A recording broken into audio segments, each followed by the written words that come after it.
You don't diminish it by using any ridiculous adjectives. So you folks have got to stop doing that a billion times. I tell you guys a billion times. You guys are going to keep doing it. You think it sounds more impressive when you say private property and then property. So for some reason, it's redundant. You can't. Property means it's exclusive to you, and nobody else within the society is allowed to tell you what you can and cannot do with your property. Nobody has a right to tell you what to do and or how to enjoy it. So why do you have to put the word private in front of it? That doesn't make any sense.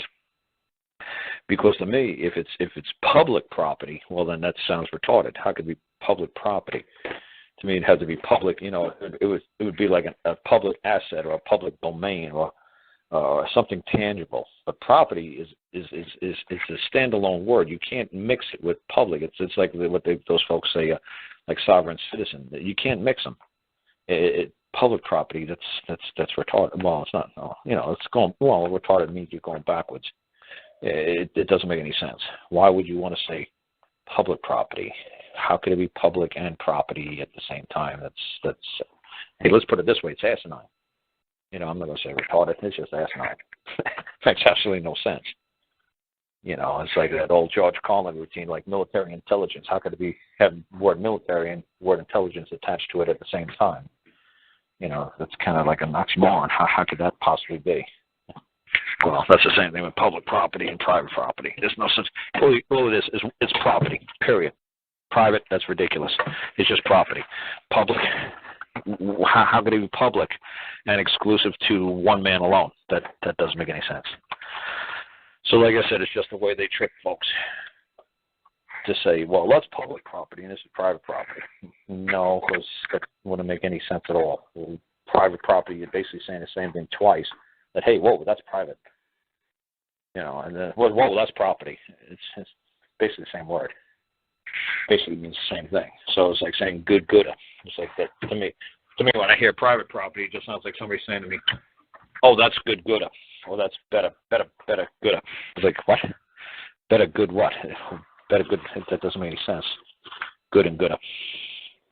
On private properties, that sounds like that. Once you, like I said, the people who listen to me enough times, they start catching on to what I'm saying. And they start picking up what I see. What I see just means what I understand. And that's exactly what see means. That's not what I visualize, it's what I see. So when I ask folks, hey, do you hear what can you see what I'm saying? To see means to understand. To see, this has nothing to do with visual. A blind man can see. There's nothing to do. I'm not being cute.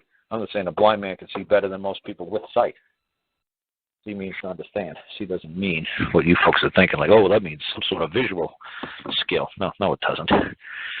So like I said, you guys are just getting confused by a really sloppy English grammar, an upbringing or definition of the words.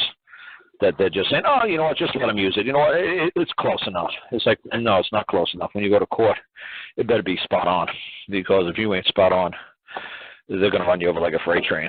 It's just like if like I said, if you're talking to somebody and you're talking to a child and a child gets the word wrong, everybody just laughs at them. It's like, what's so funny, Dad? I say, I'll explain to you something. You don't say that. What? You don't say that. I'll explain to you when we get home. Well, that's what's happening when you go to court. If you say that's private property, somebody like me will just laugh at you. A judge will just laugh at you. It's like, oh, yeah, private property. Oh, I see.